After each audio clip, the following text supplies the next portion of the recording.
মুখে হাসি, চোখে স্বস্তির ছায়া। গাজায় যুদ্ধবিরতি ঘোষণা শুধুমাত্র ফিলিস্তিনিদের জন্য নয়, স্বাধীনতার বার্তা বয়ে এনেছে গ্যালাক্সি লিডার জাহাজের সদস্যদের জীবনেও। ফিলিস্তিনিদের সঙ্গে সংহতি প্রকাশে লোহিত সাগরে হাউথিদের চালানো হামলায় বন্দী 25 ক্রুকে মুক্তি দিয়েছে ইয়েমেনের এই সশস্ত্র গোষ্ঠী। 2023 নভেম্বরে হাউথিরা গ্যালাক্সি লিডার নামে জাহাজে হামলা চালায়, আটক করে এর সদস্যদের। প্রায় 1 বছরেরও বেশি সময় ধরে বুলগেরিয়া, ইউক্রেন, ফিলিপিন্স ও রোমানিয়ার 25 নাগরিককে আটক করে রাখে তারা।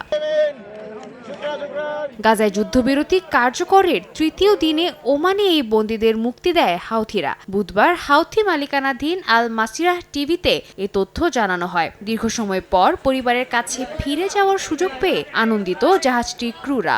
ইন্টারন্যাশনাল মেরিটাইম অর্গানাইজেশন জানায়, জাহাজটির ক্রুদের মুক্তি সকলের মধ্যে স্বস্তি এনে দিয়েছে।